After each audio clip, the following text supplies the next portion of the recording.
Hello and welcome back to my channel. If this is your first time here, hi, I'm Cassidy. If it's not, thanks for always tuning into my videos. Today we are doing a chatty little video. I just wanted to talk to you about authors that I want to read more from. So with this list, my prerequisite, the requirements to be on it, is that I have to have read something already from you, and you have to have a backlist that I want to read. So authors that have new upcoming releases that I want to read won't be on this list, although there are plenty of authors I want to read more of, but I need to read future stuff because I've already read all of their backlist or they don't have an extensive backlist. So all of these authors have a backlist that I want to read from. The first person on this list, I kind of am slightly embarrassed for putting on this list because he's so standard for a fantasy reader, is Brandon Sanderson. I mean, do you know, I don't know a lot of fantasy readers who have not read Brandon Sanderson and want to read Brandon Sanderson. I mean, there's obviously people who have not liked him, but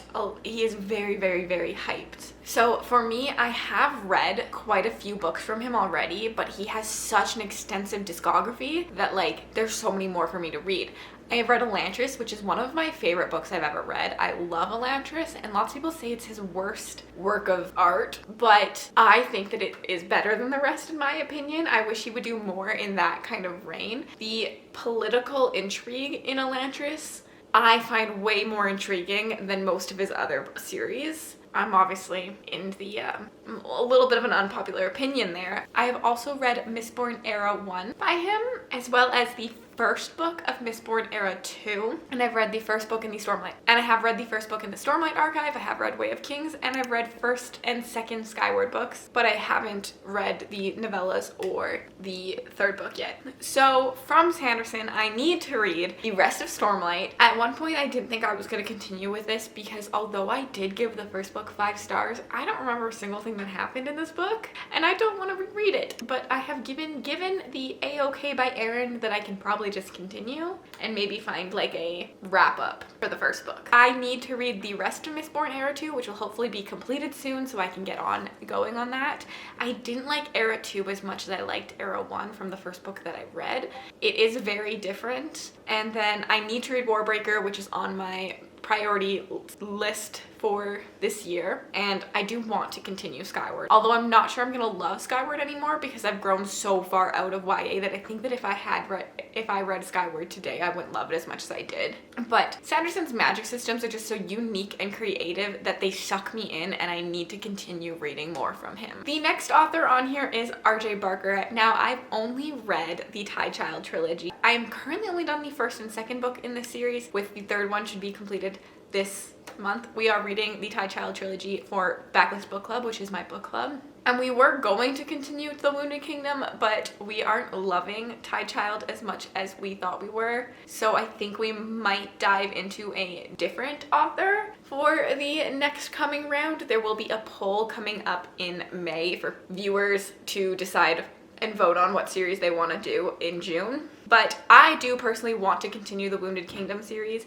The Tie Child series, the world building is so interesting and vast that I want to see more. And what I've heard is that the Wounded Kingdom series is very different than the Tie Child trilogy and much more character-based. I would love to see that because although there is a lack of character development in the Tie Child series, there's one character in particular who I feel like I know in and out, and they don't even speak that often. So I feel like if the author can do that for me with one character, he should be able to do it again and again. So I would like to attempt the Wounded Kingdom series and hopefully like it. Now that's all I believe of RJ Barker's backlist, so I can only say I want to read that series, but it is on here. To dive into a little bit of sci-fi, I would like to read more from Blake Crouch. Recursion and Dark Matter are some of my favorite books. I love both of them, 5 stars. They're sci-fi thrillers.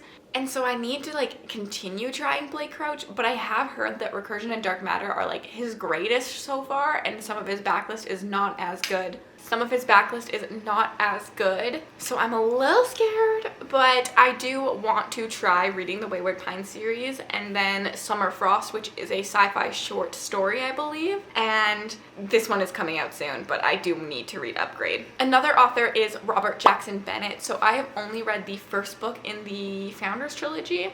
I don't know what it's called, but Foundry Side. And so I really need to continue this series. But Bennett also has the City of Stairs trilogy, and I would just like to continue that. Again, I really loved the magic system in Foundry Side, and I liked the heist aspect, and Bennett does do a decent job of like a found family. It's not the best found family I've ever read about, but it is there, and I think that there's so much I loved about Foundry Side that maybe City of Stairs will be even better for me, even though I believe I gave Foundry Side 4 stars. I read it a long time ago, and I really need to continue considering I believe the trilogy is completed now. I'm jumping around here a lot with genres, but another one for more thriller is Ruth Ware. Ruth Ware is a very hit or miss author from me. I have read One by One, and I hated it. I read Turn of the Key, and I loved it, and then I read Death of Mrs. Westaway, and it was just kind of eh.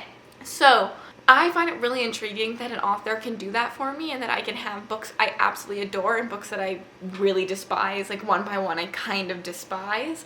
One by One is very slow Agatha Christie-like, and Turn of the Key is more up my alley with like fast-paced spookiness, and Death of Mrs. Westaway I feel like kind of hits somewhere in the middle, which is kind of why my ratings turned out what they were. But Ruth Ware does have Woman in Cabin 10, The Lying Game, and In a Dark, Dark Wood that I want to read all three of them, and I'm hoping for success. I'm hoping to at least like them. But it is interesting just to see how an author can be a fave and a least fave in their discography, and I honestly think it's really interesting they can do that, and I like to see when they do that because it means that like they're writing for such a varied audience that I know a lot of people don't necessarily like that some are hit or misses, but I kind of enjoy having a hit or miss author because I'm always like on the edge of my seat. Will I love this or will I hate it? And it kind of excites me. Maybe there's something wrong with me. And then an author that is a guilty pleasure, and I'm also very embarrassed on this list, is Sarah J Maas. So I've read ACOTAR. I loved the ACOTAR series, and then I read the first two books in Throne of Glass, which were for me. Well, I liked the first book, but I didn't really like the second one at all. And I don't know, with Sarah J Maas, she's such a guilty pleasure read. I personally don't think that her writing is up to the standard and par of most of the writers I read, but there is like a love of what she does, and what she does really well. She has a sucking you in and loving characters and wanting to be with the characters at every moment. Most authors, if they were like, we're gonna go dress shopping, and there's just like a chapter of dress shopping, I'd be like, what the frick frack is that? But with Sarah J Maas, for some reason, I'm like, yes, show me what dress you got. Try on a bunch of dresses, like very slice of life. I care about everything her characters do. So I feel like that is a really high strength, and then she also does mental health representation really well. So I would like to dive more into that side. Her world building, her technical abilities aren't my favorite, but the guilty pleasure part of me still loves her, and I do want to try Crescent City, and I do want to read the rest of Throne of Glass. I also have a problem where I need to be in on the hype. When people talk about Throne of Glass, I want to be like,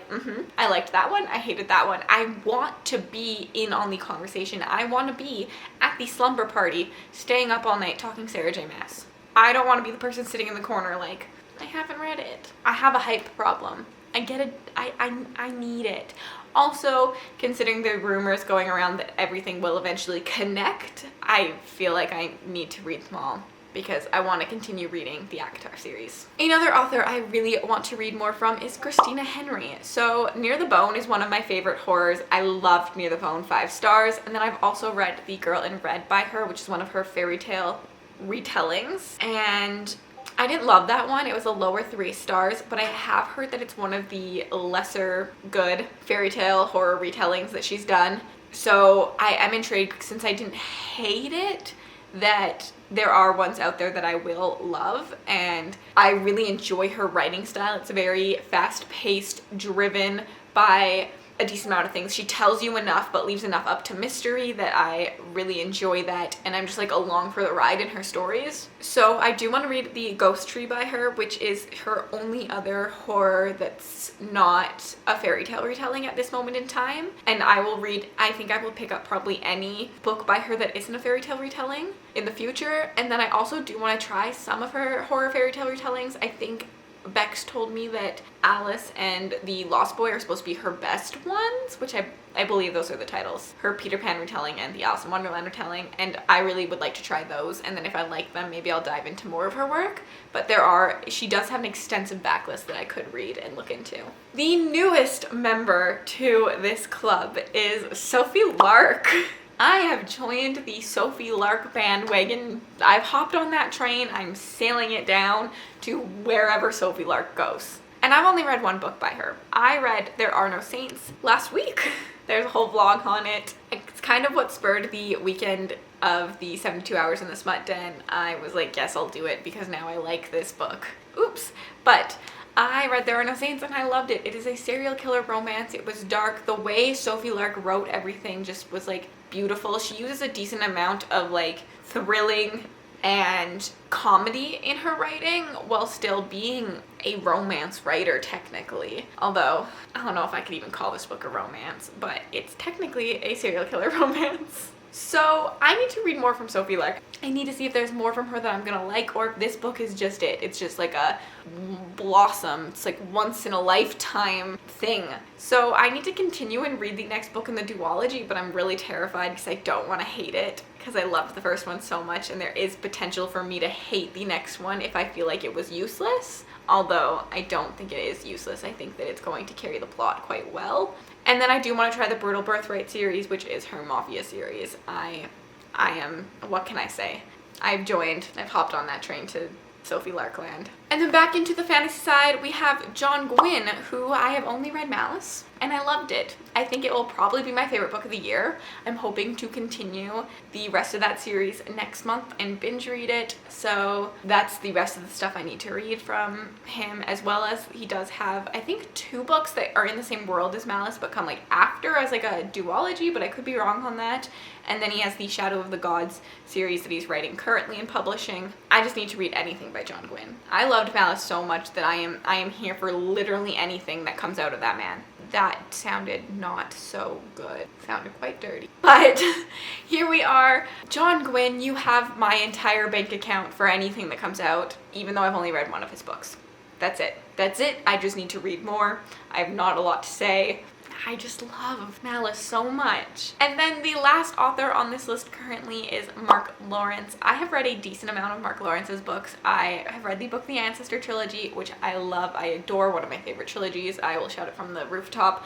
Nona, and if there's assassin nuns, like what else could I ask for? And then I also have read Prince of Thorns. I read the first 2 books in that series. Although I have soft DNF'd the 3rd book in that series currently, I still feel like I love Mark Lawrence's writing and want to continue. The way he writes just like really works for me. It doesn't work for a lot of people. It leans a little bit heavily into grimdark, where like Prince of Thorns is heavily grimdark. Book of the Ancestor is like decently like in the middle there, and then he does have the Book of the Ice series that is, I would say, not very grimdark at all. And I have read the first book in the Book of the Ice, but I obviously need to continue that. I need to finish Prince of Thorns, and then he has another trilogy as well that I cannot remember the name of that I want to read.